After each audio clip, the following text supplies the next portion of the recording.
Good evening, wherever you are. Looks like we've got someone new who's on an iPhone. We don't know your name.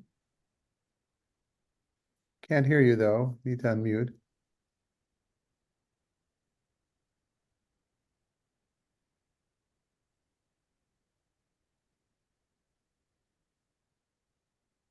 There you go. Yeah. Let me go back. And how to go back. Okay, well, we welcome you. Thanks for joining us. Thank you. Yes, it's Gregory Robinson. Hey, Gregory. Good to have you with us. Thank you. Okay, do you have the text for today? No, I do not. I just literally saw the class and signed on.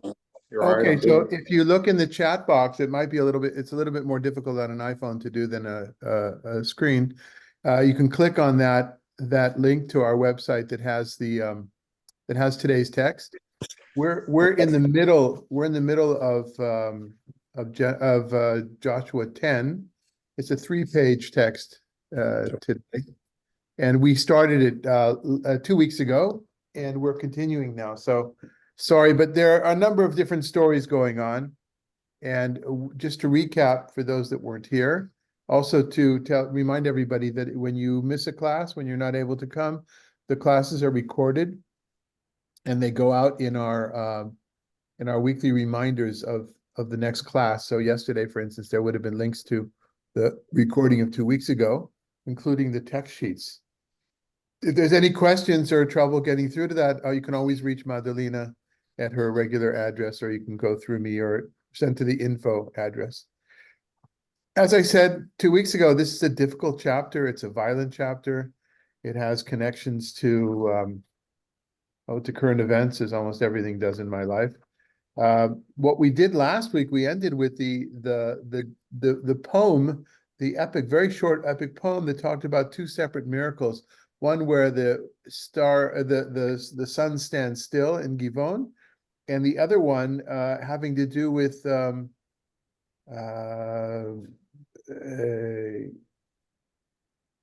sorry, the poem talks about the sun standing still at Givon, and the other one having to do with some nasty huge stones that rain down.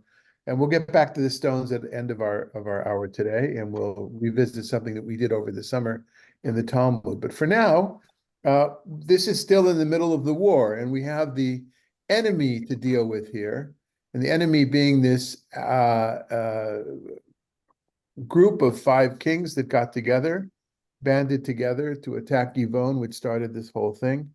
And that brings us to 15 to 19, which we already began, but I think we want to, I'd like to go over it again. I think, yeah, let's start with this. Okay. No, I'm sorry, not 15. Yes, we're supposed to start at 15:19. I wrote myself here. Start here, 15:19.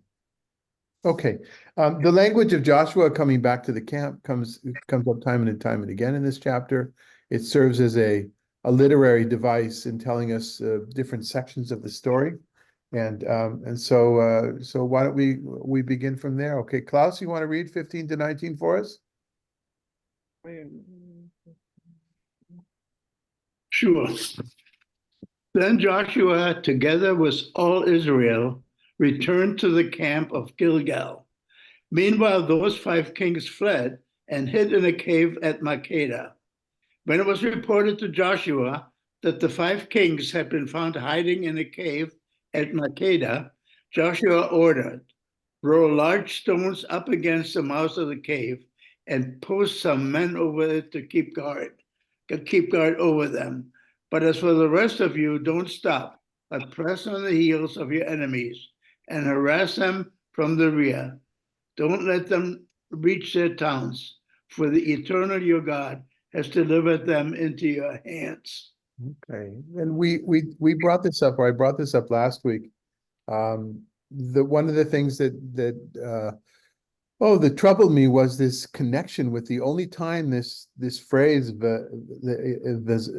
liznov, the linking of the word zanav, tail, end, end of the line, and war is here, and also what the Amalekites did to the Israelites, as is told in Deuteronomy 25:18. And I mentioned that bothers me a little, or it's noteworthy that the same thing that we blame the arch enemy for, Joshua commands his troops to do. And Malka sent me an email later that day or the next day saying that she sees a difference. Whereas the people who were attacked at the end were the weak and sickly people who were civilians, so to speak. And here who they're attacking are soldiers. And I hear the distinction. So on one hand, yes, I definitely see a distinction. On the other hand, if it's the only time that that word is used in a military narrative, I can't help but be reminded of it. And sometimes now I fast forward to today, sometimes I feel we have a double standard that we judge others, our enemies, for doing. Look at what they did, and it turns out we did something very, very similar. But I'll leave that as an open comment. What do folks see in this that we didn't see necessarily last week when we just began it? It's rough coming after 2 weeks back into the story. I guess I should have maybe people quickly look over the first part.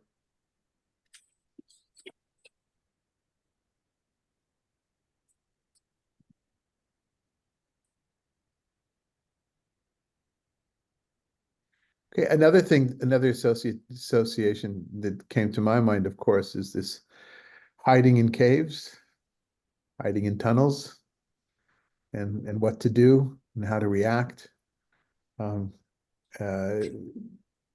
Yeah, you know me. Most of you know me already. It's hard for me to read these things in a vacuum. Anything else? Yes, Klaus. I think we talked about it last week, but I was very impressed with the fact that all the battles seem to be in the cities instead of on the land where they're running. So again, the use of cities seems to be emphasized here.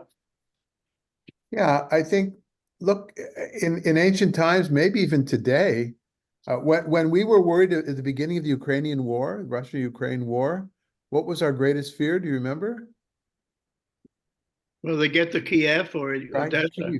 Yeah, I think we kind of emphasize, that's how you show. Look, I was in the tank corps when the many years that I was in the army and reserve duties in Israel, and they always talked about how tanks were kind of a relatively new thing, to able to establish a position physically the way that infantry couldn't do. That's how you hold ground. Yeah. In a more massive way, easier way, I guess, as opposed to the older way would be that the only way to show that you've conquered another people is to take their residential and their political center, which would have been the city. Yeah. Good. Anything else? Okay, Malka, why don't you go ahead and read 2023 for us, please?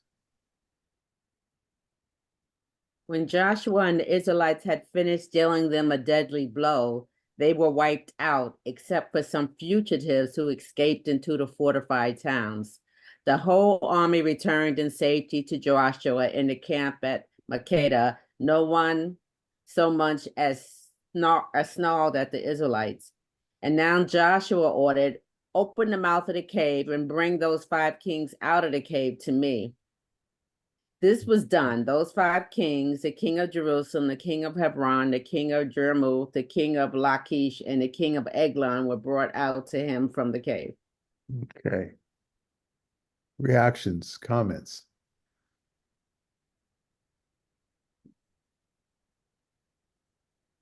Sounds like it's today. In what way?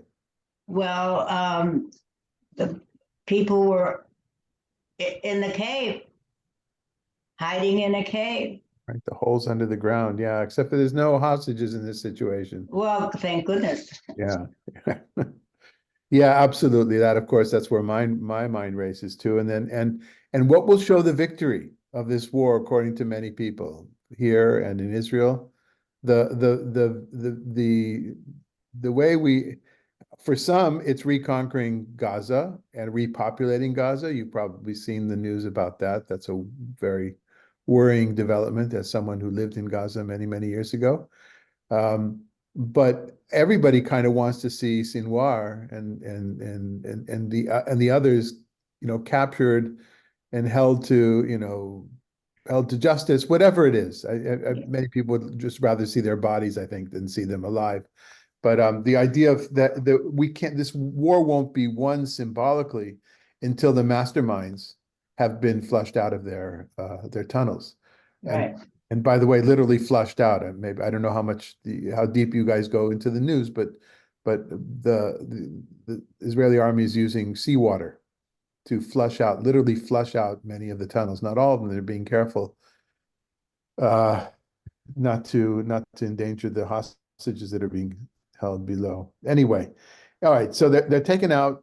Bring them. It's got to be made. It's not enough for them. See, the story could have gone differently. I don't know what happened historically, right? It's not, for me, it's not the history. For me, it's the way the story is told. It could have been as many kings, they would have fallen in the field.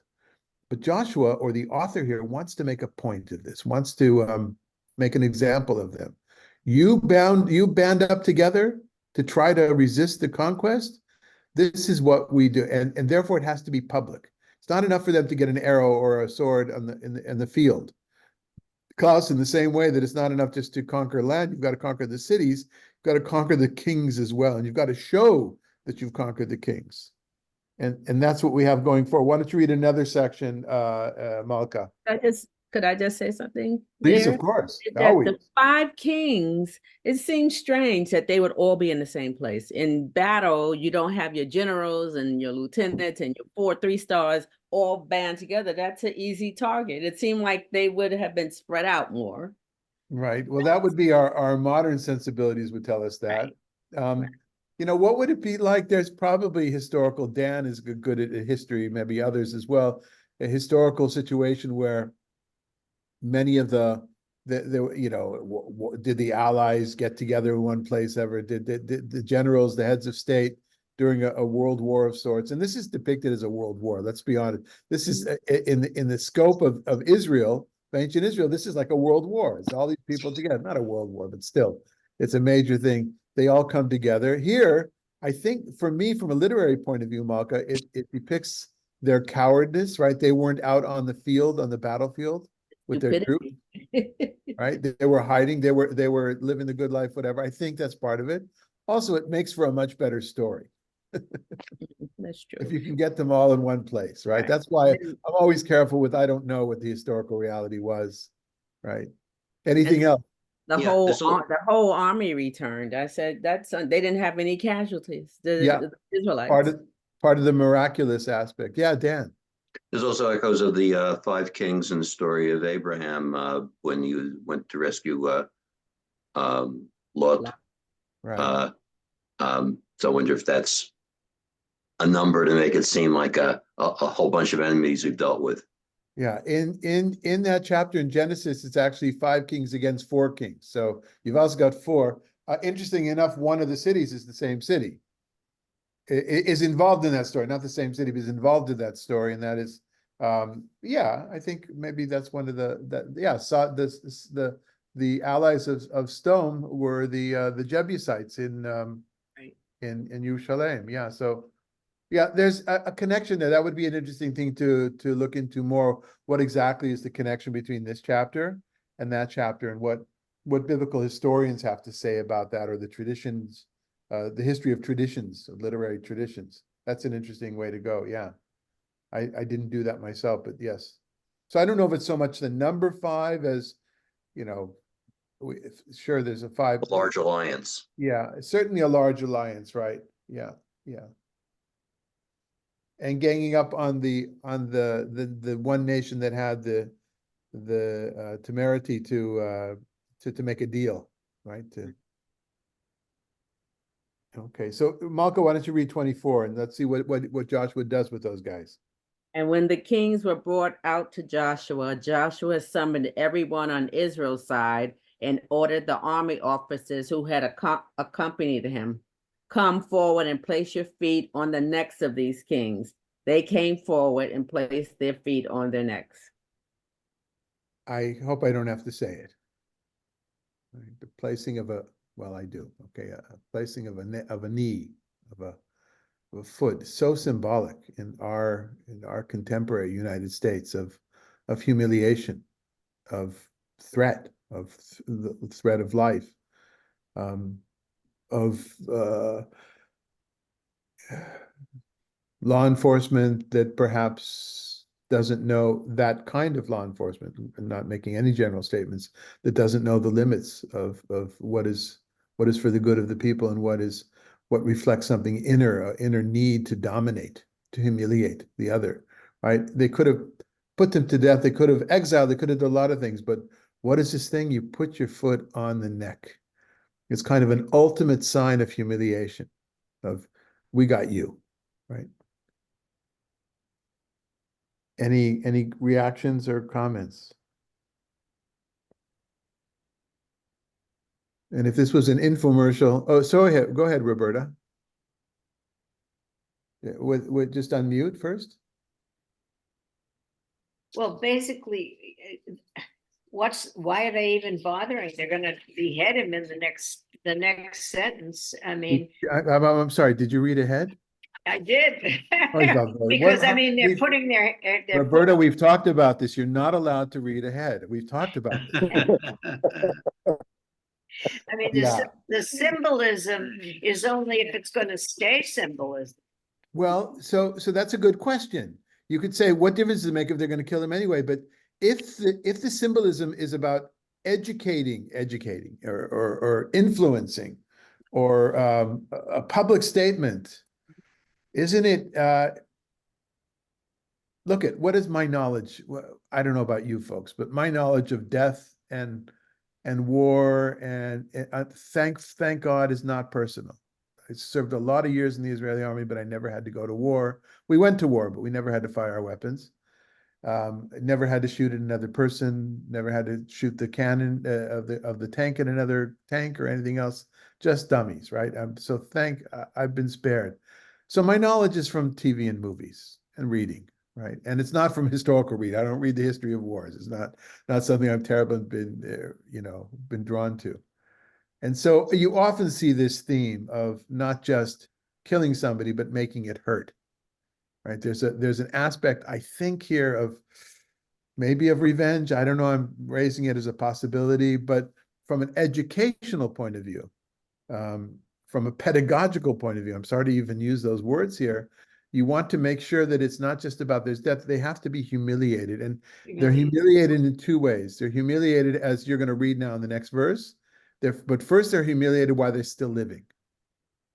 And others are supposed to see that. Now, their people are not there to see it, of course, but the story is told. So this is to strike fear in the hearts of anybody who would dare oppose the Israelites. So Roberta, go ahead and read the next section, and then we'll. And when Joshua said that, it's 25, right? Yes, yeah, you got it, yeah. Joshua said to them, "Don't be frightened or dismayed. Be firm and resolute, for this is what God is going to do to all the enemies with whom you are at war." After that, Joshua had them put to death and impaled on 5 stakes, and they remained impaled on the stakes until evening. At sunset, Joshua ordered them taken down from the poles and thrown into the cave in which they had hidden. Large stones were placed over the mouth of the cave, and there they are to this very day. So you have while they're still living, that is part of, and then Joshua says, don't, he's saying to his people, therefore, look what we do. We do this to them. We do, when they're living, we do it to them. And after they're dead, we humiliate their bodies even more by impaling them. Now, there's a limitation though, and this is just an interesting thing, how at least the editor or the final hand in the book of Joshua was aware of the law that's in Deuteronomy that says that when you do put someone to death by impalement, we've talked about this before, most people think by hanging, because the word after, in certain times it was translated, hey, we know today it's not hanging, like with a noose, it's impaled, The same thing about what Haman wanted to do to Mordecai and what ended up happening to Haman and his sons. The impale is humiliation more so than any other form of death, probably, especially if the person is still alive, right? You can imagine this is, I hope everybody understands what impaling is, right? And then, but taken down at sunset, because while you are allowed and even commanded in certain cases to humiliate in that way, but up to a point, one day, that's it. This idea of leaving them out for the birds to eat and the animals and all the things that, which is even more humiliating, that even your enemy, even your greatest enemy in this case, shall not have the body should not be desecrated so much. And this has a lot to do with what became kvod hamet in Jewish tradition, the respect for the cadaver, for a dead body, how it's treated, that that gave birth to, or at least this is the proof text for why it is that we bury our dead so quickly in the Jewish tradition. It is why in Jerusalem, the custom in Jerusalem, in certain communities in Jerusalem, is to bury the dead that night if there's somebody passes away during the day, and they don't wait till the next day, they do it that night even. Yeah, so it's, and all this is to give a lesson to the people of Israel, so they should not be afraid. It's not here, it's not presented as something to scare the enemy here, because there's none of them left. Here it's, folks, don't worry, this is what we do to our enemies. And then what do you do with the bodies? They're buried in their own way, but there's an extra addition, there's an added value to this little paragraph here, and that is, of course, an etiology of a place that when this was written, people knew there was a cave that had been blockaded and knew that this was the cave of the 5 kings. Right? So yes, Roberta. How would they have chosen who was going to do this beheading, quote unquote? Yeah, This macabre kind of killing is different from shooting. Obviously, it's a very, I mean, this is a pretty ugly thing. How would they accomplish that? They draw lots for who's the who. I don't know, but it's not, just to clarify, it's not decapitating, it's impaling. That's different. That's shoving a stick up one's tuchus. And so the head is still on the body. So it's just to clarify, there are traditions that it's not on our tradition to decapitate, although there were situations like that. Oh, Rabbi, I also take exception with Robertus using the term macabre. It might be macabre today, but it certainly wasn't macabre back then. It was rather common. Yeah, I think that would have been my point as well. I think, Roberta, it's not so. And lastly, we have no way of knowing who, I don't know. When it comes to stoning the child, the son who is disobedient of his parents, so there the text says the parents have to be involved with the stoning. The parents have to cast the stones, right? So the people who are involved in bringing about justice, I think that's in general to the punishment of stoning. So who they were here, I don't know, but it seems, Roberta, that in every society there are people that are willing to throw the switch of the electric chair, or to turn on the gas, or inject. There seems to be people that are willing to do that. Yes, Roberta. Claire, Rita Claire. It says here that they were put to death and then impaled. So they didn't die from the impalement, they were put to death. It doesn't say how they were put to death, but it does say they were put to death before being impaled. Yes, absolutely. The impalement is not a torture, it's to set an example of them. But further to humiliate them, at least their souls, their names. Yeah, this is pretty gruesome. gruesome, macabre for us, Richard. Yeah, this is, I said 2 weeks ago, this is a difficult chapter in many, many ways.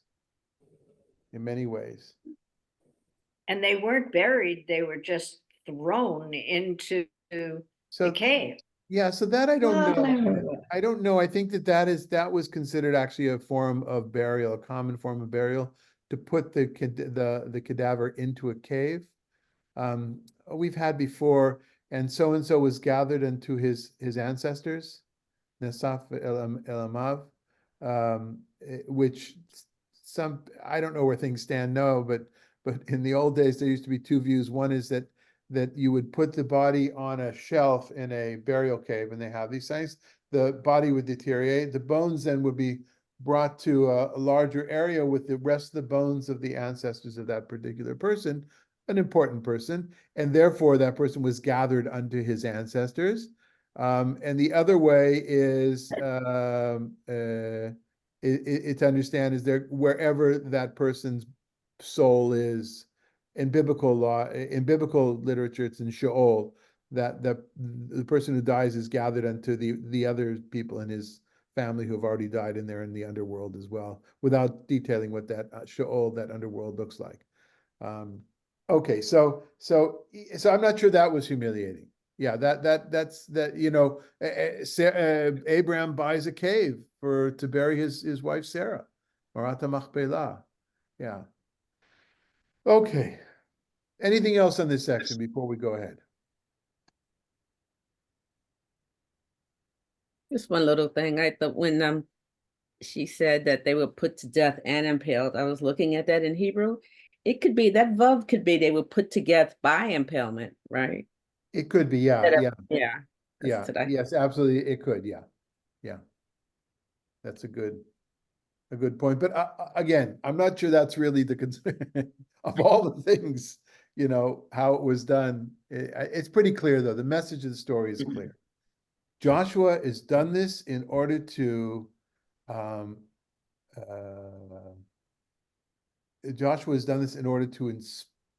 inspire his troops, not to feel that, oh, what are we going to do? Where we keep running into, they've been promised this land, so it's supposed to be like a hot knife through butter, right? Or I think there's an expression like that. It's supposed to go smoothly. And remember when it didn't go smoothly and they found out right away, so they rectified the situation. Now this has gone smoothly, but Joshua wants to maintain the momentum. Yeah, we'll see that. So let's go on to the next section, if you will. Let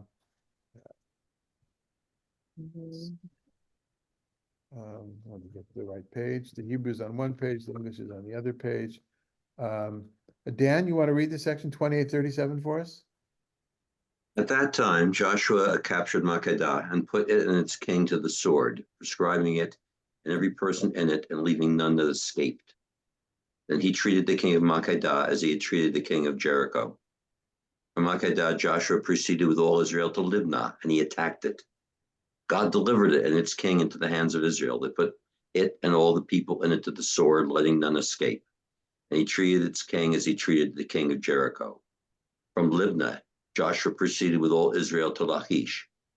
He encamped against it and attacked it. God delivered Lachish into the hands of Israel. They captured it on the second day and put it and all the people in it to the sword, just as they had done to Libnah. At that time, King Horam of Gezer marched to the help of Lachish. But Joshua defeated him and his army, letting none of them escape. From Lachish, Joshua proceeded with all Israel to Eglon. They encamped against it and attacked it. They captured it on the same day and put it to the sword, prescribing all the people that were in it, as they had done to Lachish.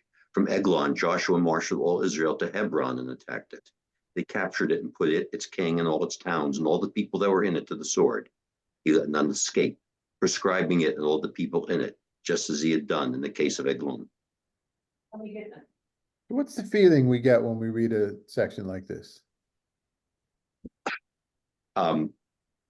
Motion, ferocity, speed. It feels like the first thing that I read, before I read it out loud and I looked ahead, reminded me of the travels in the desert in Bamidbar. Just motion. Yeah.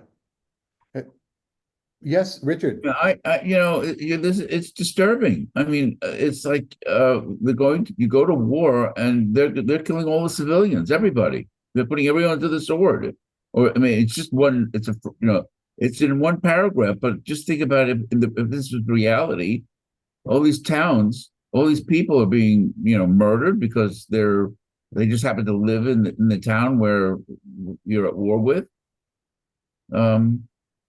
So I want to clarify one point, maybe your last point, is that it's not just because they happen to live in the town. From the book of Joshua's point of view, and also, I mean, Torah before that, they're Canaanites, they're inherently dangerous. I don't want to say evil. Amalek is inherently evil. They're inherently dangerous, life-threatening, because they are Canaanites, because their culture will lead, this is how the story is told throughout all of the historiographical books of the Hebrew Bible, their culture will lead Israel astray, back to polytheism as opposed to the monotheism, the belief in Adonai as the God of Israel and the creator. So now, of course, it makes us uncomfortable, Rich, and I'm terribly uncomfortable by this. And I'm uncomfortable because so often those of us who are products of liberal Judaism in the 20th century are saying, well, this isn't Judaism. So my message is, well, actually it is. It's not our Judaism, and it shows how far we have gone. But lest anybody, not in our group, we know that, but anybody come to tell you, but the Bible says, from time to time, often we talk about law, right? If the Bible says two men who sleep together, da da da da. Yeah, but the Bible says, there's a lot of things the Bible says. We're not interested in emulating. We are not biblical people. I know people we say we are. We're not, though. All this has been distilled through centuries of midrash, of interpretation. Now, these sections are not talked about a lot because if you're living under Roman dominion or wherever you're living, you don't really want to talk about these kinds of things too much because you've got to keep your head low. Maimonides, who felt reassured as a Jew and philosophically, intellectually solid, he was able to take some of these laws and turn them into what he thought would be the rule book for when the Messiah comes. But these narratives are very, very, they're very violent. The image that came to me, and those of you who grew up in the 60s will remember this better, is the domino effect. Right? This just feels like the domino effect. Again, we talk about the domino effect from the Soviets, from the communists, the domino effect. This is the domino, or from Middle Eastern terrorism, jihad terrorism, the domino effect. This is the domino effect for us. Now, why is this so important? Why did I hold off for years studying this book? This is a great place to reemphasize this. And why is it so important? Remember, we didn't decide to do this because of the war. We're doing this during the war.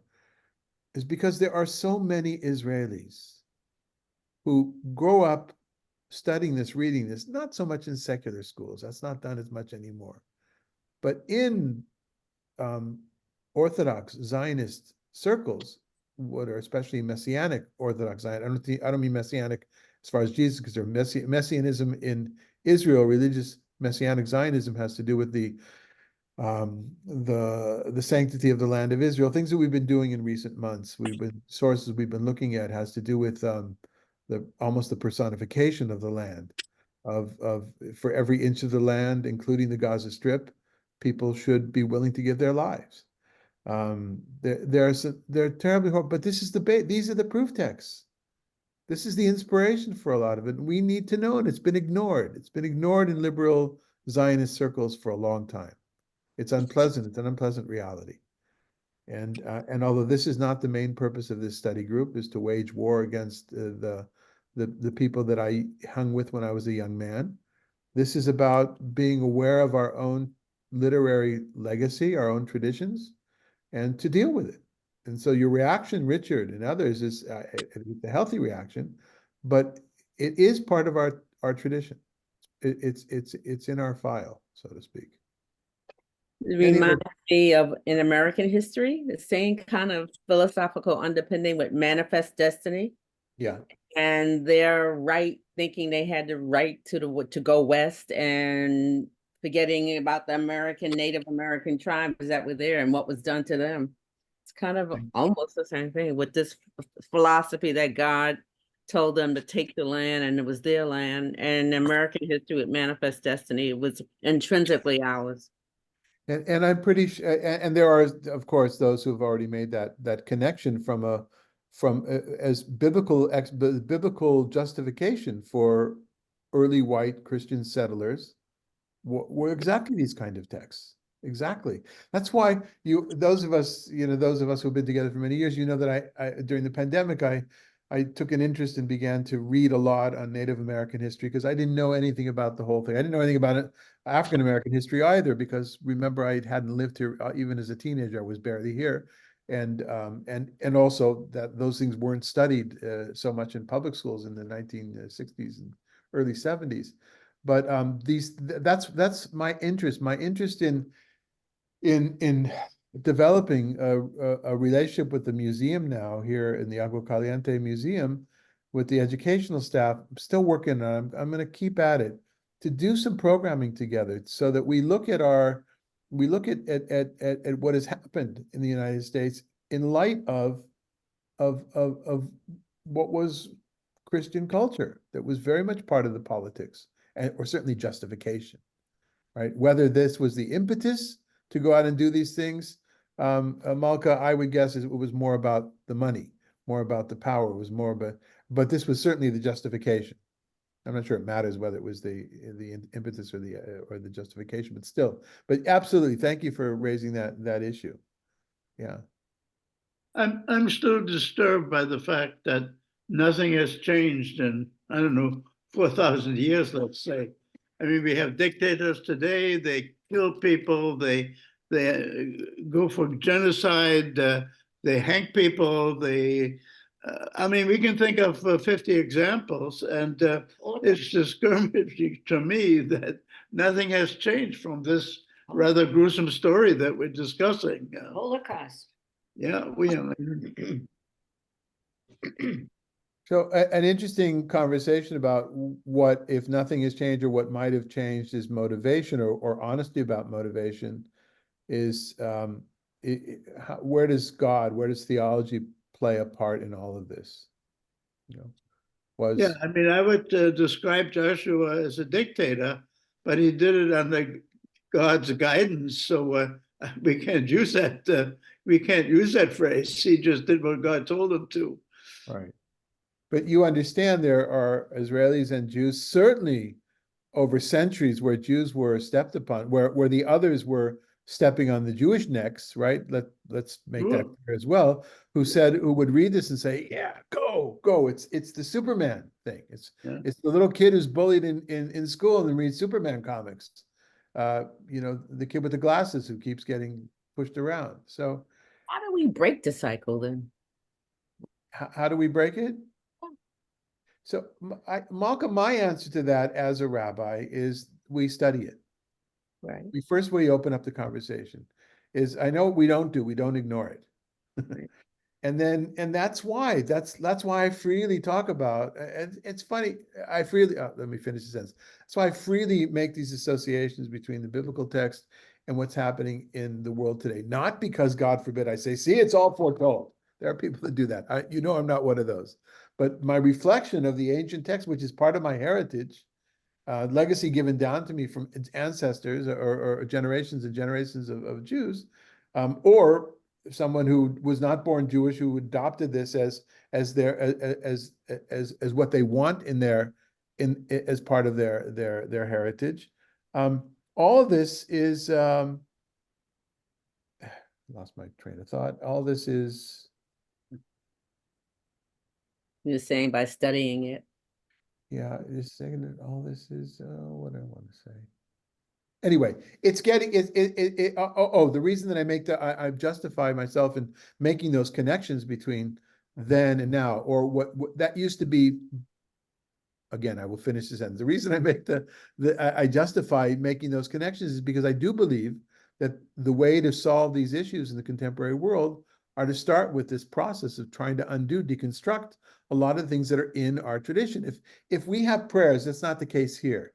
But if we have a prayer that continues, that people say once a day, once a month, once a week, 3 times a day, that continues to enforce ideas that we don't agree with, and that leads to action or inaction, but it leads to what reality today. So I'm always interested in that. Now that's a huge difference. When I was coming up in rabbinical school, we were not supposed to do that. We were told, don't do politics, right? Don't, and rabbis today also now. Somebody was in touch with one of my colleagues was in touch with me. I organized a presentation. This organization, Rabbis for Human Rights, which I shared with you, a few of you, not the presentation, but the organization a few weeks ago. And one of my rabbinic colleagues wrote to me privately and said, listen, I would like us as a group to get involved in raising money to feed the hungry and to care for the sick and the wounded, both in Israel and Gaza, but without politics. I don't want any of these politics. You know, Rabbis for Human Rights, New Israel Fund, they do some, I remember this person says, they do some good, but it's political. I want to be apolitical. And my first reaction was, that's not possible. That's not, politics have to do with life. You cannot remain neutral on this. You can't remain silent on this. Now, said in a nice way, and I offered to have a conversation. We'll have a conversation, by the way, tomorrow. We've set aside some time and to talk about it. But that I don't think you can, I think you have to choose sides. I don't think you can remain, and I can do that. You can't remain neutral on these things.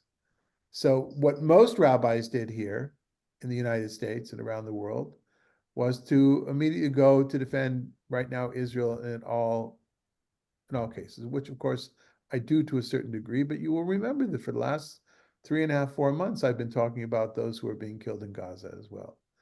And so, and now I bring it back to the point, how do we break the cycle, Malka, of us being blind to our own flaws? First of all, we look about it. We look in the ancient text, and then we try to reflect and see, I think, where are we today and this kind of stuff. And this absolutely influenced my politics. Now, I'm not trying to say those need to be your politics. What I'm trying to do here, and probably not so successfully because I spend most of the time talking here more than others, is to, what I would like to at least ideally to happen is people use the ancient text to reflect upon their own stances and their own opinions today in an honest way, and let those lead to the conclusions that they have, but not to automatically go back to the things that Jews have been saying for the last few decades. That's something that's how I would like to break the vicious circle. Yeah. Anything else? Sorry, that was, again, I'm filling the time too much with my own words.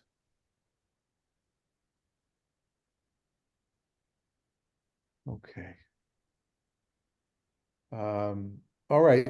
I've managed to forget your name already. Was it Sheldon? What was? Are you iPhone? asking? Yes. It's Gregory. Gregory. Patrick. I go by Patrick. Patrick. I'm- Okay, Patrick. I'm sorry. Would you like to read? Do you have the text in front of you? I don't have the text. I Oh. just signed in. I'm doing another study group. Okay. All this, and I was like, I just wanted to see what y'all are Okay. talking. Okay, so good. I hope we're not shocking you too much because it's hard to know descriptions. How long has y'all study group been going on? Some of us have been studying together for it will be 8 years in June. Oh my goodness. But that's just a few of us, but there's many people that have joined in the last year. Okay. And most people are most of our people are in the Southern California, in the Coachella Valley near Palm Springs, where I'm located. Some are in other parts of California. Malka's in Baltimore.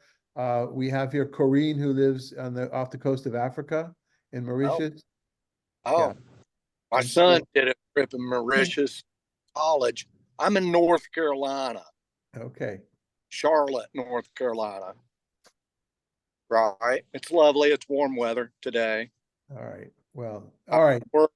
And by the way, I just thought I'd listen in, and then you could send me information, and maybe I'll go from there. Sure. Okay then. Yes, All right. Roberta. We're reading from the Jewish perspective, obviously. Is this the same tradition of annihilation in the Christian traditions? I mean, I'm not that Yes, conversant. these are things, look at the Hebrew Bible is included in the Christian Bible, as you know.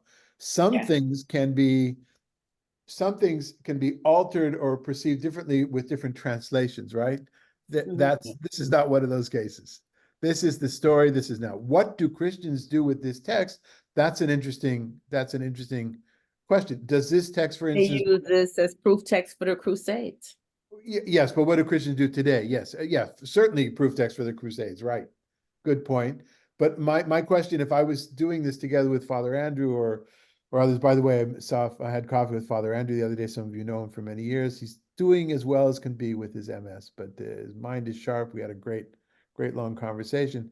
And for those of you that haven't been with us for a long time, I started this work of interface study really in depth with Father Andrew here when he was at the Episcopal Church, Father Andrew Green.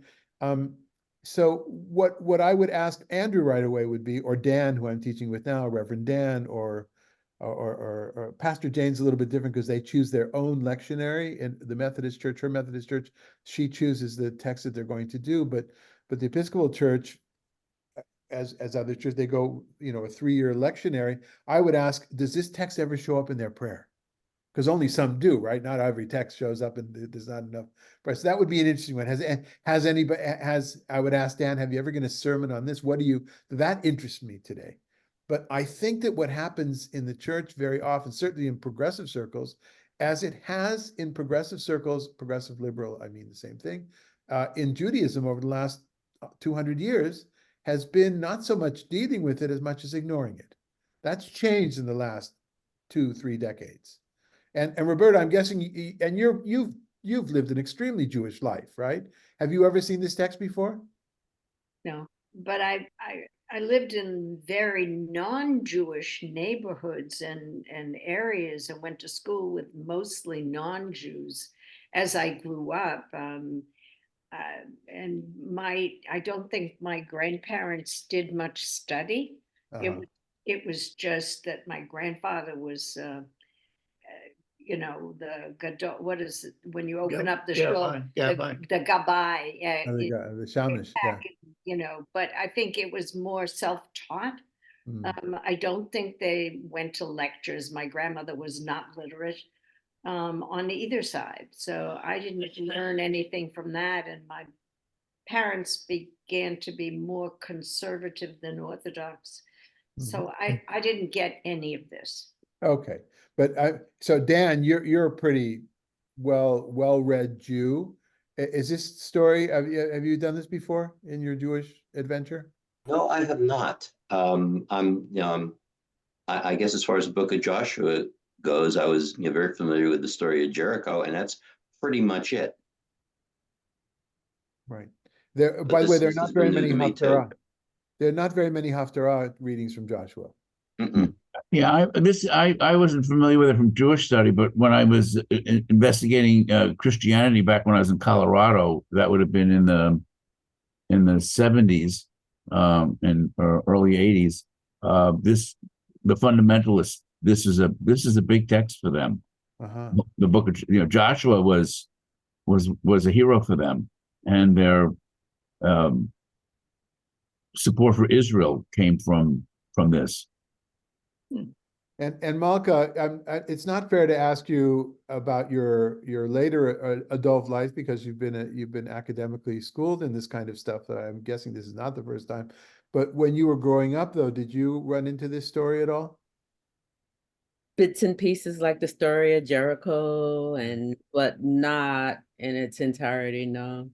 Yeah. In fact, I remember one time one member of my Beit Knesset asked something about it, and the rabbi shooed the person quiet. It was like you weren't supposed to read it or think about it.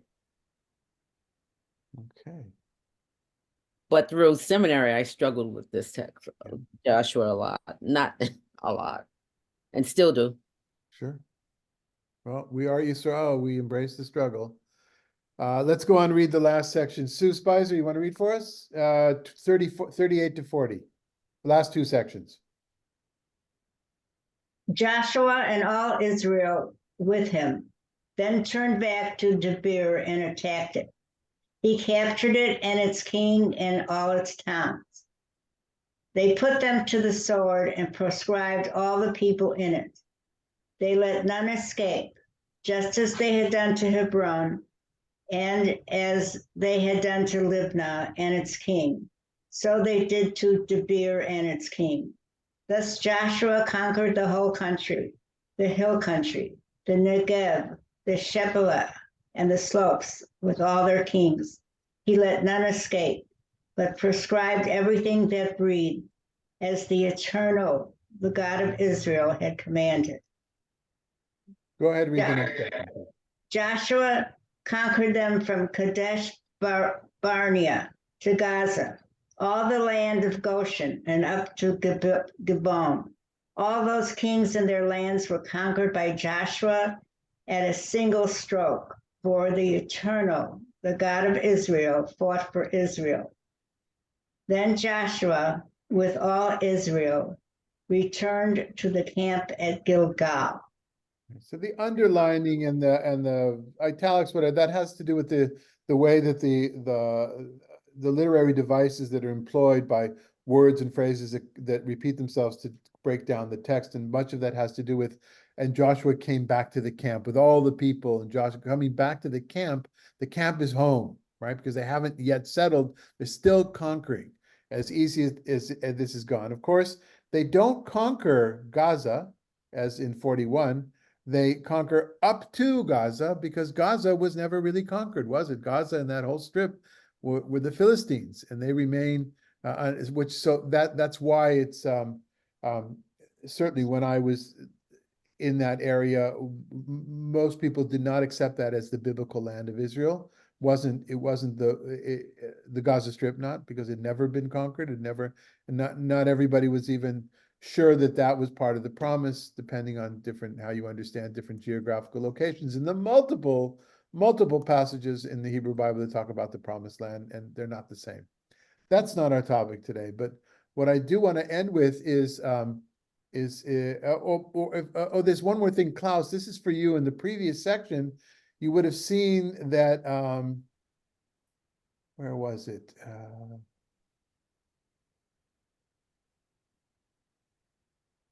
The last two lines, they captured it and put its king and all its towns.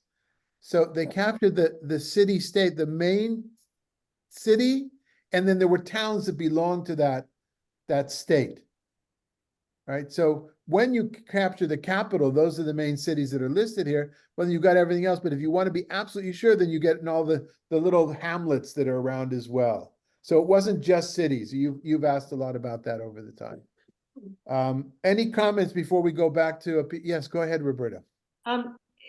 Obviously, if you're going to conquer these people and kill them, there are spoils of war, quote unquote. There would have been cattle, and nothing is mentioned about their taking spoils or anything other than dominating the land. Well, it is mentioned. That's what prescribing is. Prescribing means that everything was destroyed, including the animals and they weren't allowed. Again, is this realistic? Is that no? But the point was, don't take anything from them is it's forbidden. It's impure from a spiritual point of view. Not the classical tum'ah, but because that will lead you, if you take their bowls, you take home their bowl, and on the bowl there's an image of Ashtoreth, it will bring you to worship the other gods. If you take their animals, well, this was an animal that was used for bestiality, it'll lead you to bestiality. All these kinds of ideas, I think it was just clean cut, everything destroyed. Now, there's an interesting question about what in the first year, how did they bring offerings, grain offerings, for instance? How did all this, so they had stuff that the Canaanites had farmed the land. So in the end, there is talk about that they used the produce is in the land, but the tension here is not to inherit any of the spoils of war. Yeah, but I was looking for the spoils of war could also be wheat. I mean, the tangible, concrete objects, those kinds of things, or the people. All right. So let's take a look now. I brought this section. Some of us, we studied Talmud together over the summer. We did that one chapter that talks about blessings and miracles and what you say. And one of those passages was based on the story that we had 2 weeks ago about the hailstones or the meteorites, whatever they were, the little things. And so we have in the Babylonian Talmud in an older tradition that is from the first few centuries of the Common Era. We know it's an earlier tradition because of the language it's used. The hailstones of El Gavish. It talks about you have to say when you pass by the hailstones of El Gavish, you have to say a blessing. I praise God that God did a miracle for my ancestors in this place. So it is taught. Stones that remained suspended in the air and did not fall because of, and that's in Hebrew, al-gav, a man, ish, al-gav ish, because of a man. They did not fall because of a man, and they fell down because of a man, al-gav ish. So they take the word al-gavish, break it down to al, according to by way of, gav, al-gav is according to or by way of, ish, a man. And so what is that? They descended because of a man. That is Joshua. There's another section here that has to do with Moses and the hailstones in Egypt as well, but it's really talking about this section here. They descended because of a man. That is Joshua, as it is written. Take Joshua the son of Nun, a man or an ish, in whom is spirit. Joshua is called in Numbers ish. That's not our story, but that's the Gzerah Shavah, the telephone pole connecting these two stories. And it is written, as they fled before Israel, while they were in the descent of Beit Horon, that the Lord cast down great stones from heaven upon them unto Azekah, and they died. There were more who died with the hailstones than whom the children of Israel slew by sword, and that's what we read 2 weeks ago. Only to say that, according to this, they're not hailstones. They're not big hail the size of golf balls that hurt the people. The idea, what they're thinking here are meteorites, are stones that were at least, that did come, but that came down, stones that came down from heaven. And the miracle here is that they came down, when they came down and who they came down upon was decided by Joshua. Joshua was Al-Gav Ish, okay? Not all that important to the simple meaning of the text, but it is yeah. But it's something, whatever it was in the time of the rabbis, it was a site where people said something is special here. There was a story about it. Okay. And any comments or questions or issues? Rabbi, Yo? okay, the story, the part about the stones in front of the cave, that sounds like the Jesus. Yeah, that's interesting. That's like right in the stone, and that way nobody could have stolen the body because the stone was still there. It's guarded. Interesting. That's an interesting thing for us to pursue and yeah. But reflecting a reality though, Sue, the caves were used for burial and they were sealed with stones. Yeah. Yeah, right. Nobody thought of digging a hole, and that wasn't done. No, in the 19th century, the Europeans that came to Palestine started to dig everything up like they did in many places. Anything else? Just one thing that strikes me in all of this, regardless of what may have happened historically, this is how somebody wanted it to be remembered. Absolutely. Yeah. Right. And that's why I'm always kind of doubtful about what we know historically. Except for I'm not so sure that that's how they wanted us to remember it in one sense, because we have the book of Judges that gives a very different idea about how, the slow process of the Israelites coming into the land and the So- places that really weren't conquered in Judges. So maybe they're correctives to each other. So It's just not a unified voice. right, exactly. The that's- challenge That's it, right. there is no they, right? That's the exact point. There is no they. There are those that wanted the story to be like this. There were those that understood the story differently. And then there's the redactor of the Deuteronomic editor of these books that said, well, let's massage the way in such a way that it all comes down to when the children of Israel are good boys and girls, things go well, and when they're bad, they don't go well, and you need a king. Yeah, yeah. Okay, good. All right. Thank you, everybody, for being here. Thank And you. see some of you tomorrow at the Isaiah class. Be well. Bye-bye. Thanks for joining us, Gregory. Hey, Patrick, thank you. I've enjoyed it. thanks. Bye-bye. Bye-bye.